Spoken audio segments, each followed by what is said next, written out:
একটা মিথ্যে, একটা অপরাধ, সেটা যত গভীরেই পুঁতে দেওয়া হোক না কেন, একদিন না একদিন সেটা মাটির তলা থেকে বেরিয়ে অপরাধীর মুখোশ খুলে দেয়। Crime never page. আজকের এই ঘটনাটি সাম্প্রতিককালের। সারা দেশের মনে ঘটনাটি এখনো তাজা। আমরা নাট্য রূপান্তরের সুবিধার জন্য ঘটনাস্থল আর চরিত্রের নাম বদলেছি।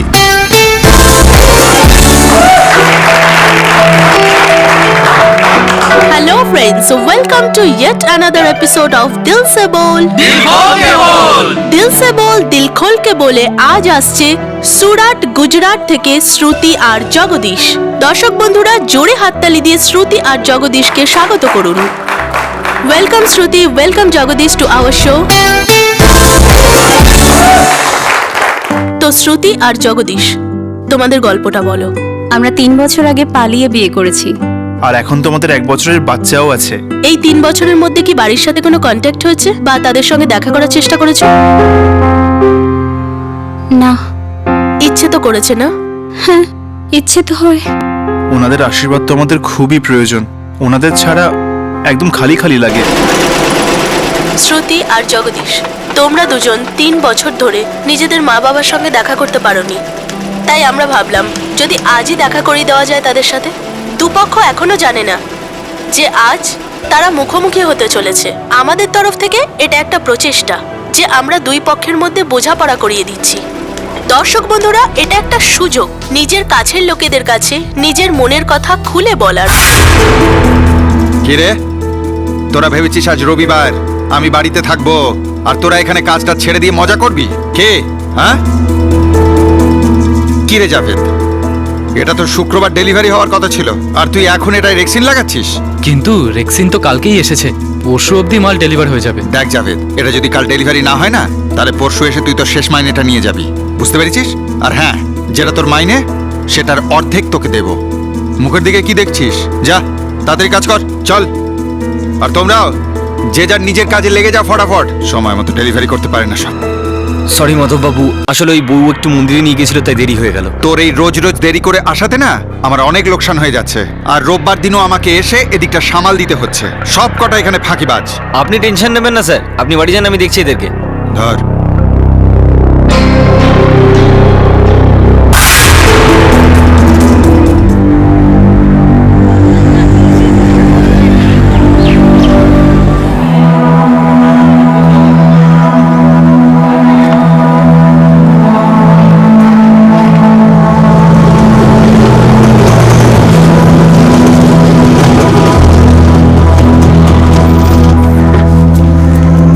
পেপার মনে আছে তো? টাইম মতো চলে এসো। আমি ভাবছি টাইমের আগেই পৌঁছে যাব। একসাথে চাটা খাবো, তারপর তোমাকে কলেজ ছেড়ে দেবো, ঠিক আছে? কি তাই তো? ঠিক আছে।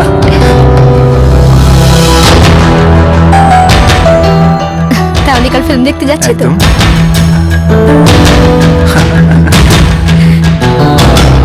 বাই। সকালে হ্যাঁ ঠিক আছে।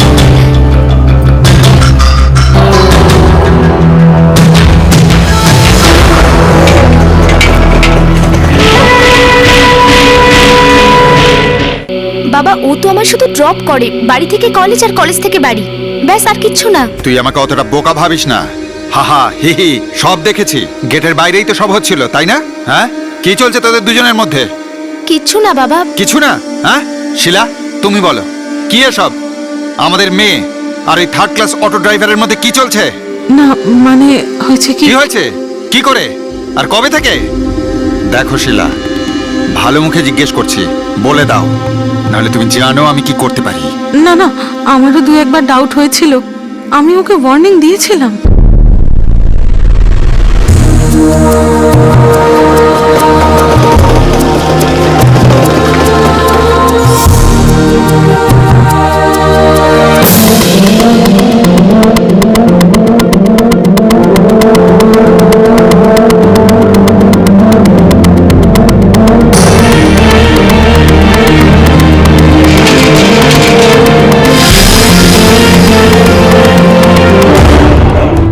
রমেশ খুব ভালো ছেলে।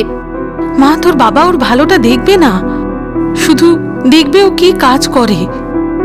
আর একজন অটো ড্রাইভারের সঙ্গে। মা, ওর নাম রমেশ। ঠিক আছে রমেশ, কিন্তু তোর বাবা তোর বিয়ে রমেশের সাথে দেবে না। মা, বাবা যদি বিয়ে না দেয় তাহলে কি আমাদের বিয়ে হতে পারে না? দেখ বৈভবী, তুই কিন্তু উল্টোপাল্টা কিছু করবি না, তোর বাবা রেগে আগুন হয়ে যাবে। সে তো যদি ডালে নুনও কম হয় না তাহলেও বাবা রেগে আগুন হয়ে যায়। জীবনে একদিনও এমন গেছে যেদিন বাবা তোমায় গালমন্দ করেনি? দেখ বৈভবী, আমার জীবনটা তো অন্ধকারেই কেটে গেছে। ভরসা তো তুই একাই, যেই অন্ধকারে আলোর দিশা। আর আমি তোকে দুঃখী দেখতে চাই না। কিন্তু মা, রমেশকে ছাড়া আমি সত্যিই দুঃখে থাকবো। ওর সঙ্গে থাকলে আরো বেশি দুঃখ পাবি। আমি জানি তোর বাবাকে।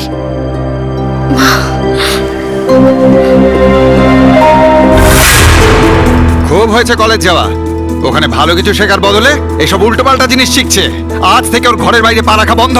শিলা, একে বুঝিয়ে নাও।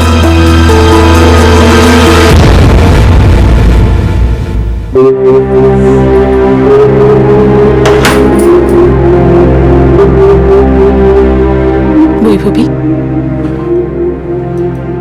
মা, বাবার কি মনে হয় আমাকে এভাবেই সারা জীবন এখানে বন্দি করে রাখবে?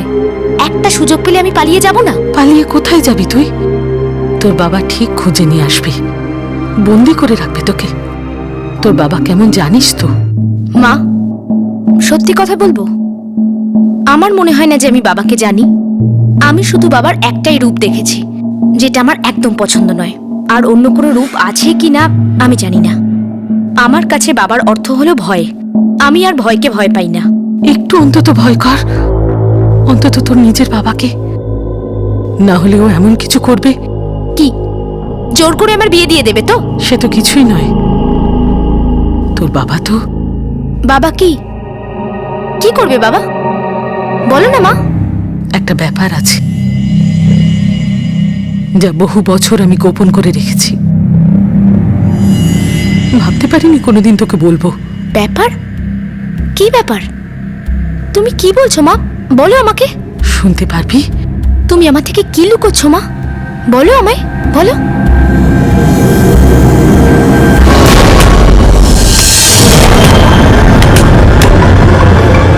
একজন কঠোর বাবা আর বিদ্রোহের সম্মুখে দাঁড়িয়ে থাকা এক যুবতী মেয়ে।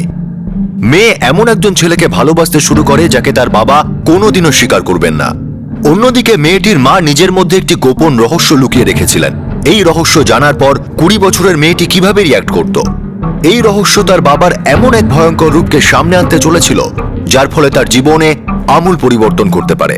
এই রহস্য বৈভবীর জন্য সাবধানবাণী ছিল যে তার এবং অটোরিকশা চালক রমেশের প্রেম কাহিনীতে রক্তক্ষয়ের এক সম্ভাবনা আছে। এখন প্রশ্ন হলো, বৈভবী এই রহস্য জানার পরে আত্মসমর্পণ করবে নাকি জোর গলায় বিদ্রোহ করবে?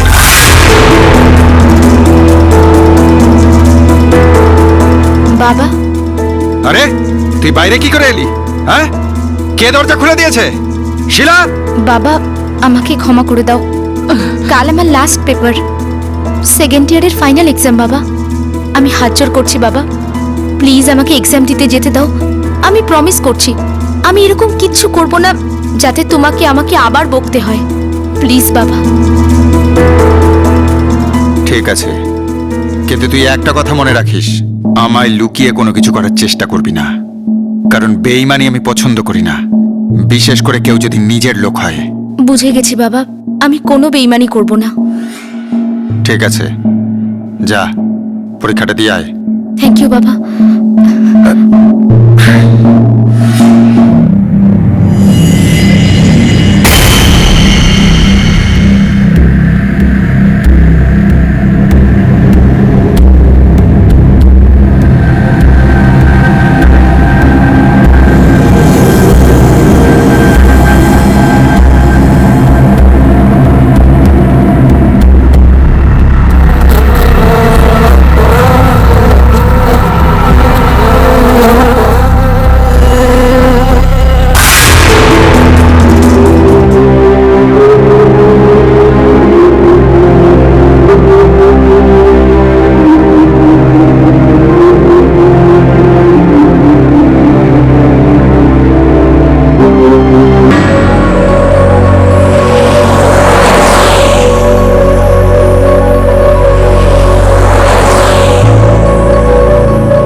খুব সিরিয়াস।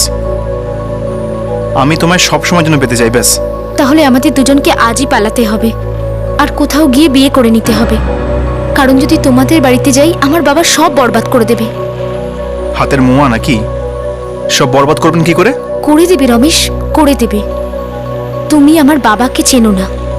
মা আমাকে যা যা বলল শুনে আমার গা শিউরে উঠেছিল। আমার বাবা খুব খারাপ লোক, এত খারাপ যে তুমি ভাবতেও পারবে না। বাবা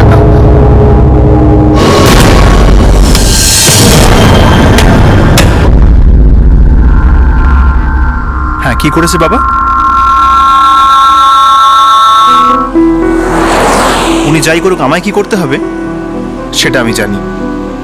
আমরা এখান থেকে পুনা চলে যাব, সেখানে গিয়ে বিয়ে করব।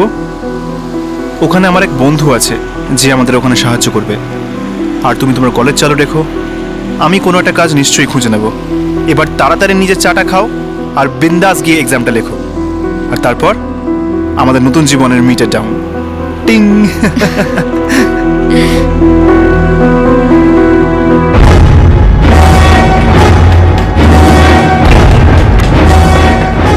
ফোন বন্ধ? কি বলছিস কি তুই? স্যার আমি কলেজে গেলাম তো বললো যে পরীক্ষা অনেকক্ষণ আগে শেষ হয়ে গেছে। তখন আমি দিদির ফোনে ট্রাই করলাম, বন্ধ আছে। আর ওই অটো রিক্সাওয়ালাটা। অটোরিকশাওয়ালা? ওর কি হয়েছে? ওর ফোনটাও বন্ধ বলছে। আর ওর ওই অটোরিকশা? অটোটাও মালিককে ফিরিয়ে দিয়েছে আর বলেছে যে কাজ ছেড়ে যাচ্ছি। স্যার কিছু তো গন্ডগোল আছে।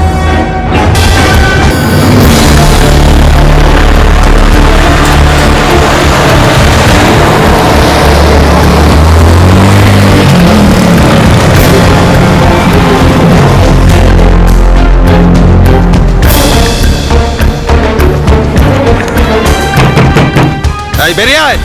আমরা সত্যি কিছু জানি না সাহেব, জানি না রমেশ কোথায় আছে। আমাদের কিছু না জানিয়েই জানি না রমেশ কোথায় চলে গেছে। কান খুলে শুনে রাখ, আমি আমার মেয়েকে তো ছাড়বো না। এবার বুঝে নে তোর ছেলের সাথে আমি কি কি করতে পারি। কিন্তু হ্যাঁ, যদি তুই মিথ্যে বলিস কিংবা ওদের সাহায্য করতে বা লুকিয়ে রাখতে চেষ্টা করিস, তাহলে তোরও সেই হাল হবে যা তোর ছেলে রমেশের আমি করব।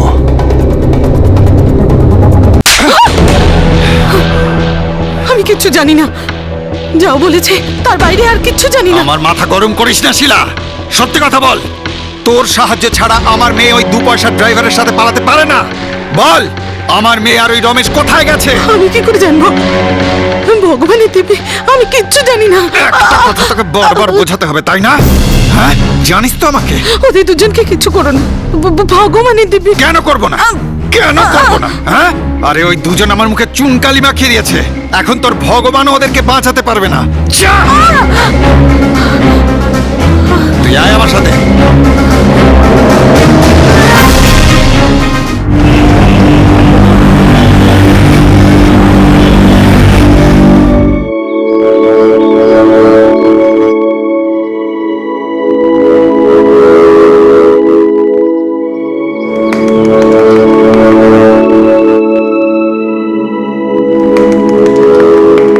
ভাই রমেশ আর বৈভবী, আমাদের বাড়িটা ছোট কিন্তু মনটা ভীষণ বড়। যতদিন পারবো তোমাদের দেখাশোনা আমরা করব। আরে কুমার, শুধু 2-1 সপ্তাহের ব্যাপার। নতুন কোনো একটা কাজ পেয়ে গেলেই আমরা একটা নতুন বাড়ি নিয়ে নেব। আমরা যখন নতুন বিয়ে করেছিলাম তখন আমরাও নতুন ঘর খুঁজছিলাম। পরে সব ঠিক হয়ে গেল, তোমাদেরও ঠিক হয়ে যাবে।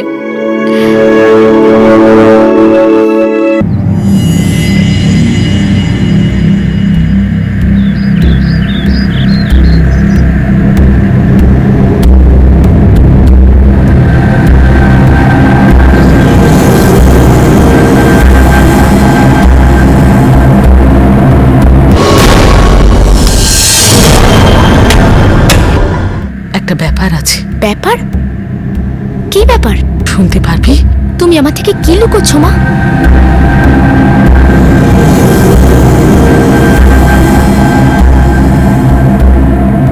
বৈভবীর মা শিলাদেবী এমন কিছু জানতেন যার কারণে ওনার বৈভবীর প্রাণের জন্য আশঙ্কা হচ্ছিল। শিলাদেবী এই কথাটা বৈভবীকে জানিয়েছিলেন, আর বৈভবী এই কথা শুনে ভয় পাওয়া সত্ত্বেও বিদ্রোহ করার সাহস দেখিয়েছিল। আর এখন ও নিজের স্বামী রমেশের সঙ্গে পুনেতে অজ্ঞাতবাস জীবন কাটাচ্ছে। কিন্তু কতদিন?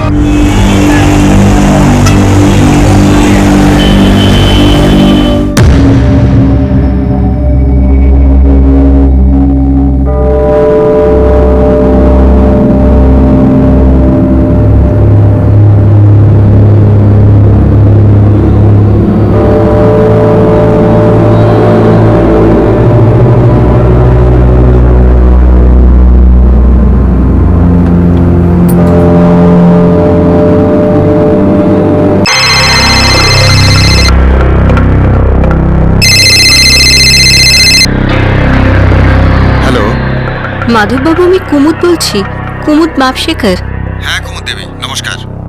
গণেশের কোনো খবর? না, এখনো পাইনি। যদি খবর পেতাম আপনাকেই আমি সবচাইতে আগে জানাতাম। আমি কিছু বুঝতে পারছি না। সুনিতা আর গণেশেরও কোনো খবর নেই, আর ওনারও কোনো খোঁজ নেই। আমি তো এটা মানতেই পারছি না যে উনি আমাকে ছেড়ে চলে যেতে পারেন। ধৈর্য রাখুন আপনি। ও শুধু আপনার স্বামীই নন, আমার বন্ধুও বটে। আমি তো বিশ্বাসই করতে পারছি না যে ও আমাদেরকে ছেড়ে এরমভাবে হঠাৎ করে চলে যাবে। কিন্তু খোঁজ যখন পাওয়া যাচ্ছে না, তখন আর কি করা যেতে পারে? কিন্তু আপনি চিন্তা করবেন না, ঠিক যে মুহূর্তে আমি আপনার স্বামী বা আপনার মেয়ের সম্পর্কে জানতে পারবো, আমি আপনাকে ফোন করে দেব। আপনাকে অসংখ্য ধন্যবাদ।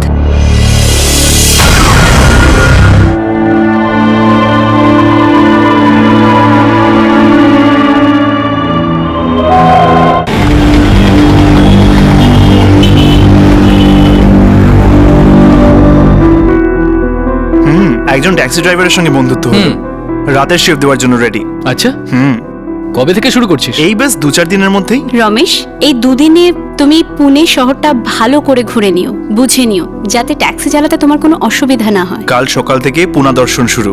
আর হ্যাঁ, বৈভবীকে কিন্তু সঙ্গে নিয়ে যাবে, বেচারি সব সময় মন খারাপ করে থাকে। এমা, না না, এরকম কোনো ব্যাপার নয়, ওই একটু অন্য চিন্তা করছিলাম। শোনো, তুমি ঠিক আছো তো? হ্যাঁ। সারাক্ষণ মনমরা হয়ে থাকো কেন গো? না, এরকম কোনো ব্যাপার নয়। নাকি বিয়ের 1 মাসের মধ্যে বিরক্তি লেগে গেছে? এরকম কখনো বলো না রমেশ। তুমি তো আছো মায়ের পরে, যে আমার খেয়াল রাখে। কিন্তু তাও তুমি আমার কাছে কিছু একটা লুকোচ্ছ। তোমার মা কিছু বলেছে না বাবার ব্যাপারে? আর সে রহস্য এখনো বলনি তুমি আমাকে। আমার ওপর ভরসা নেই নাকি? ব্যাপার আছে। ব্যাপার শুনতে পারবি? তুমি আমার থেকে কি লুকোচ্ছ মা?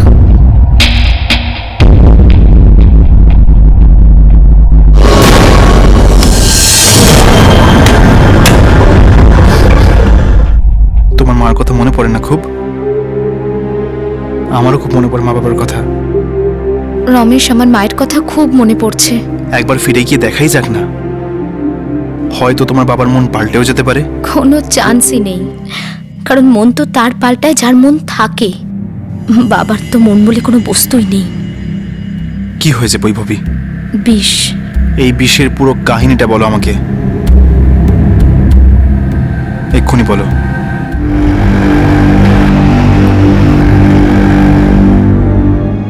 দেখ ভাই, নিজের মা বাবাকে কে দুঃখী করতে চায় বল? কিন্তু তোর মা বাবাকে খুশি করার চক্করে কোথাও যদি বৈভবীর বাবা তোদের ওপর ঝাঁপিয়ে পড়ে, তাহলে কিন্তু বুঝে নে, কোথাও তোদের স্টোরি শুরু হওয়ার আগেই দিয়েন না হয়ে যায়। বুঝতে পারছি ভাই, কিন্তু বৈভবীর তার মার কথা খুব মনে পড়ে। আমি দেখতে পারি না এসব। ওকে একটু টাইম দে।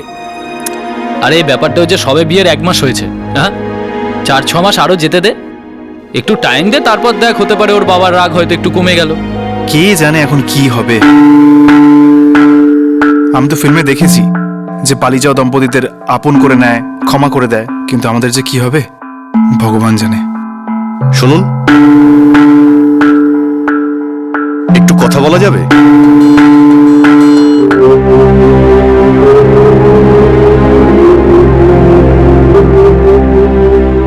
আমি কিছু বুঝতে পারছি না, জানি না কি করব। একবার চেষ্টা করে তো দেখ, দেখ না কি হয়। আমরা ওনাদেরকে জানতেই দেবো না তোমরা কোথায় আছো। আমাদের বিশ্বাস করুন, এখনো অবধি আমাদের সাথে যারাই এসেছে ওদের সবার গল্পের হ্যাপি এন্ডিংই হয়েছে। দিল সে বল, দিল খোলকে বল এমনিতেই নাম্বার 1 শো নয়।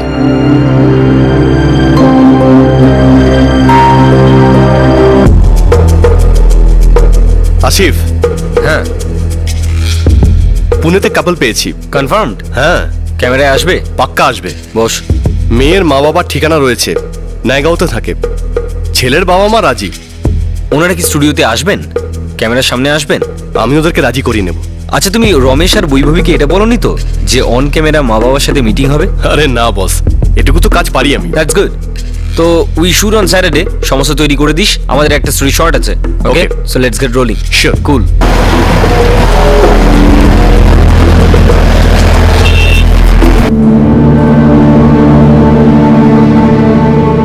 এই যে বলছি দাদা, শুনছেন? বলুন। মাধব বাবুকে কোথায় পাবো? আগে উনি ওই ভেতরে কেবিনে। কোন দিকে? এইখান দিয়ে যান। ধন্যবাদ। ধন্যবাদ। দিল সে বল, দিল খোলকে বল। আমার মেয়ে কোথায়? আমাদের শোয়ের কিছু নিয়ম আছে, সেই অনুযায়ী আমরা আপনাকে এটা বলতে পারবো না যে আপনার মেয়ে এখন কোথায় আছে। কিন্তু হ্যাঁ স্যার, যদি আপনি আমাদের শোয়ে আসেন তাহলে আপনার মেয়ের সঙ্গে দেখা করতে পারবেন।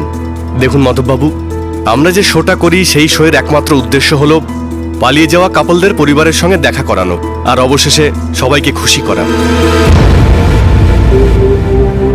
তুমি বৈভবীকে ক্ষমা করে দেবে তো? দাঁড়াও, দেখা তো হোক। আমরা টিভি প্রোগ্রামে যাচ্ছি শনিবার দিন আন্ধেরিতে, তখন দেখা যাবে। কিন্তু হ্যাঁ, ততদিন চুপচাপ থাকবে, বুঝতে পেরেছো তো? বৈভবী আর রমেশ একটি টেলিভিশন রিয়েলিটি শো এর সেটে যাচ্ছিল। এখন প্রশ্নটা হলো যে এই টেলিভিশন শো এর মঞ্চ একজন কঠোর পিতা আর বিদ্রোহী মেয়ের মধ্যে মিটমাট করতে চলেছে কি, নাকি এই মঞ্চই মেয়ের মধ্যে সমস্ত ভয় দূর করে তাকে আরো সাহস যোগাতে চলেছে।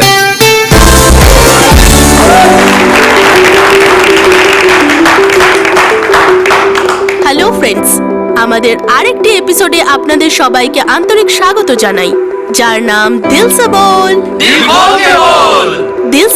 দিল খোলকে বলে। আজ স্বাগত জানাই বৈভবী আর রমেশকে, যারা মুম্বাই থেকে এখানে এসেছে। এই দুজন সম্প্রতি একে অপরের ঘর ছেড়ে পালিয়ে বিয়ে করেছে। তো ফ্রেন্ডস, প্লিজ ওয়েলকাম বৈভবী আর রমেশ।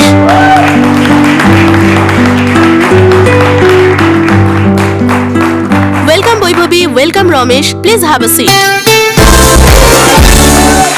তাহলে বৈভবী আর রমেশ, তোমরা দুজনে শকড হবে না ভয় পাবে না তোমরা খুশি হবে যদি আমরা বৈভবীর মা বাবাকে এখন এই মুহূর্তে তোমাদের সামনে নিয়ে আসি? মানে আমার মা আসছে? হ্যাঁ বৈভবী, এবং তোমার বাবা। ওনারা আজ এখানে আসছেন এটা জেনেও আমাদের এই শোতে নিজের পালিয়ে যাওয়া মেয়ের সাথে আরো একবার দেখা করতে।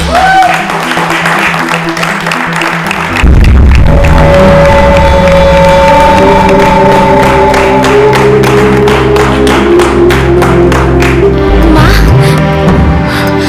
মা, কেমন আছো? তুই কেমন আছিস মা? Welcome Shila Devi, welcome Madhav Babu, please have a seat. Madhav Babu, যখন আপনার মেয়ে একজন অটো ড্রাইভারকে ভালোবেসে ফেললো তখন ওদের উপর আপনি খুব রেগে গিয়েছিলেন, এটা কি সত্যি? হ্যাঁ, কথাটা সত্যি।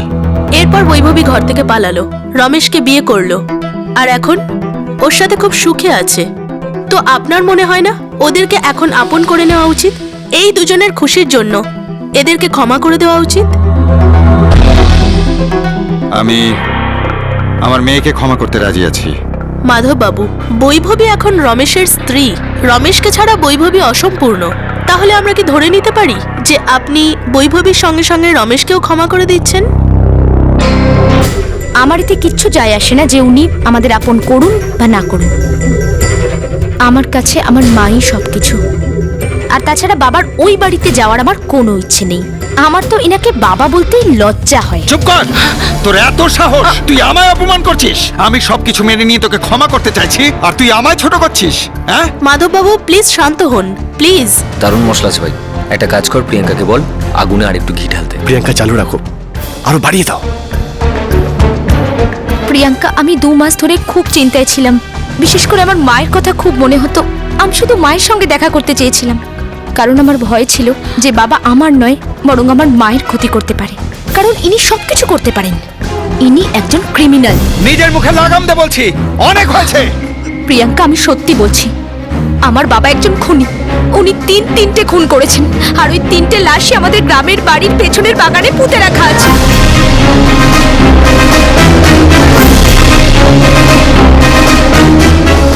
বৈভবী, এ তুমি কি বলছো? কোথাও রাগের মাথায় তুমি মন গড়া কাহিনী বলছো না তো? না প্রিয়াঙ্কা, আমি একদম সত্যি বলছি। এতদিন ধরে লুকিয়ে রাখা কথাটা আমি সবার সামনে আনতে চেয়েছিলাম। আর আমি আরো একবার বলছি যে আমার বাবা একজন খুনি, একজন ক্রিমিনাল। নিকুচি করেছে তোমাদের প্রোগ্রামের। তোমরা সবাই মিলে আমাকে এখানে অপমান করার জন্য ডেকে এনেছো। যথেষ্ট হয়েছে, আমি আর থাকবো না।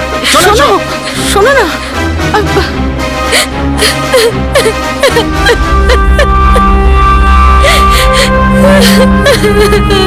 বৈভবী, চুপ করো, চুপ করো, চুপ করো। হ্যালো প্রিয়াঙ্কা, প্রিয়াঙ্কা এনার্জিটা ঢুকতে দিস না, হাই রাখিস। আর যতটা সম্ভব মশলা বার করে দিস। আমরা পুলিশকে পরে খবর করছি। ওকে, কন্টিনিউ। Good boy. একটা টিভি রিয়েলিটি শো এর শুটিং এর সময় বৈভবী প্রচন্ডভাবে ভেঙে পড়ে টিভি ক্যামেরার সামনে। এরকম একটা পরিস্থিতিতে সারা পৃথিবীর সামনে বৈভবী প্রকাশ করে যে তার বাবা একজন খুনি। উনি তিনজন লোককে খুন করেছেন। এই 3টে খুনের ব্যাপারে কেউ জানতো না। আর এইভাবে মুখোশ খুলে যাওয়ার ফলে মাধব ঘোরপাড়ে হতচকিত হয়ে পড়ে।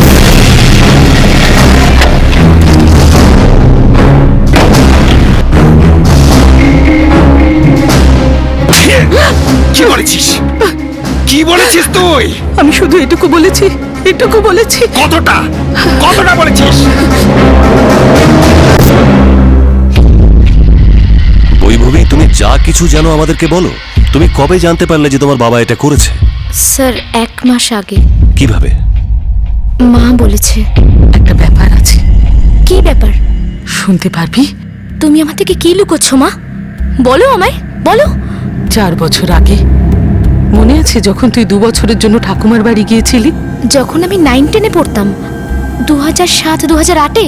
হ্যাঁ, তখন তোর বাবা 3 জনকে মেরে ফেলেছিল। মা, তুমি কি বলছো?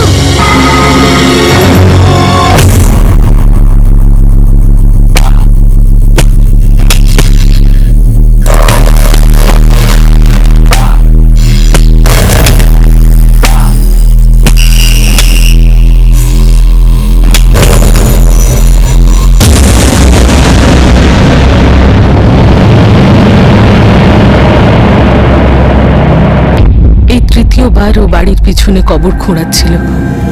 প্রথম 2বার যখন গর্ত খুঁড়িয়েছিল তখন আমি জিজ্ঞেস করেছিলাম, বলছিলাম কি বাড়ির পিছন দিকে কি হচ্ছে? তোর সেসবে কোনো দরকার নেই। তুই তোর চোখ কান বন্ধ করে রাখ, বুঝতে পেরেছিস? তরকারি দেখ। তৃতীয়বার যখন খোঁড়া হচ্ছিল তখন আমি সত্যিটা জানতে পারি, গর্ত কেন খোঁড়া হচ্ছিল আর তোর বাবা কি করেছিল। ব্যাস ব্যাস, অনেক হয়েছে। এ নাও পয়সা ধরো, ফটো এখান থেকে।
বৈভবী, তোর বাবা আগে তোকে মেরে ফেলবে আর তারপর রমেশকে।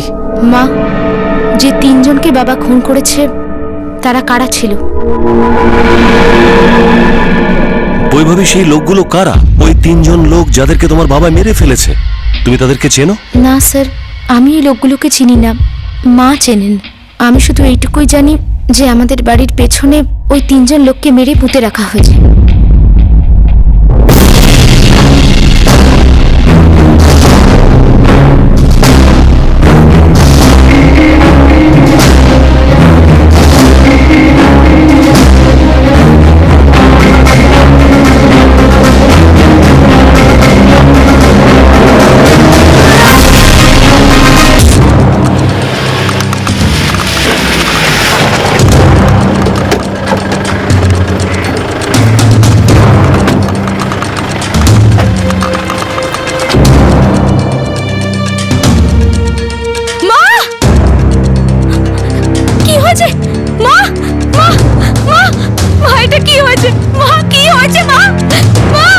ঘরের তল্লাশি নাও এখনই। রমেশ দেখো না মায়ের কি হয়েছে। মা শান্ত হও, আমি ডাক্তারকে এখন ডাকছি, ঠিক আছে? এক্ষুনি আসছি। মা মা ওঠো মা। তেমন সিরিয়াস কিছু না, একটু প্রেসার ফল হয়েছে আর কি। মা তোমার সাথে কি হয়েছিল? কি করেছে বাবা? কি বলেছিস? কি বলেছিস তুই? আমি শুধু এটুকুই বলেছি, এটুকুই বলেছি। কতটা কতটা বলেছিস? আমি শুধু এটুকুই বলেছি যে তুমি তিনজনকে মেরে বাড়ির পিছনে পুঁতে দিয়েছো। তুই কি করেছিস ওকে বলে? আমি তোকে কতবার বারণ করেছিলাম এসব বলতে?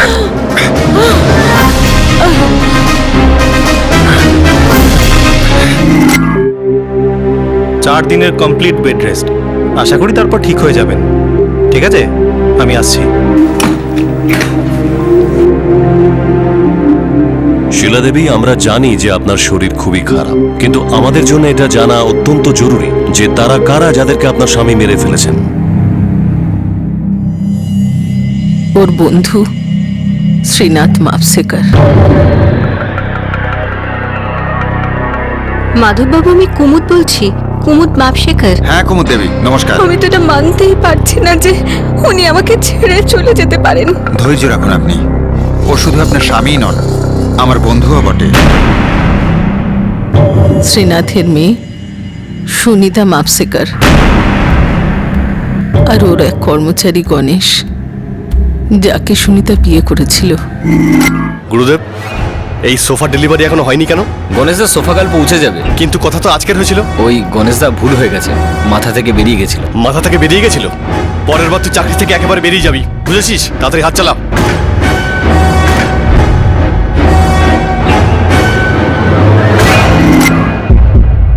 এটা 2008-এর কথা, তাই না? হ্যাঁ। আর এতগুলো বছর এই অপরাধটা লুকোনো থাকলো। অপরাধ লুকোনোটাও কিন্তু অপরাধ, শিলা দেবী।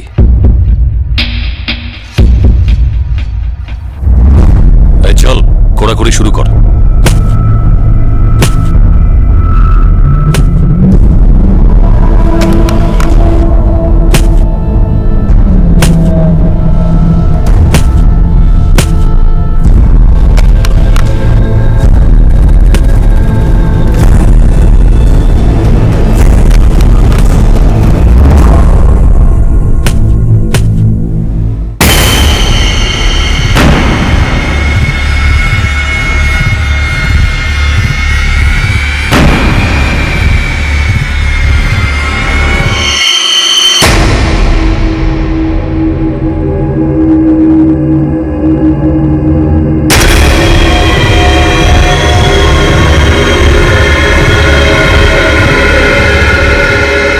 মানে একটা কাজ করো, এই কঙ্কালগুলোকে ফরেন্সিক ল্যাবে পাঠিয়ে দাও। সোফা ফ্যাক্টরিতে রেড করো। মাধব ঘোরপাড়ে আর তার সাথী গুরুদেবের নামে রেড অ্যালার্ট জারি করো।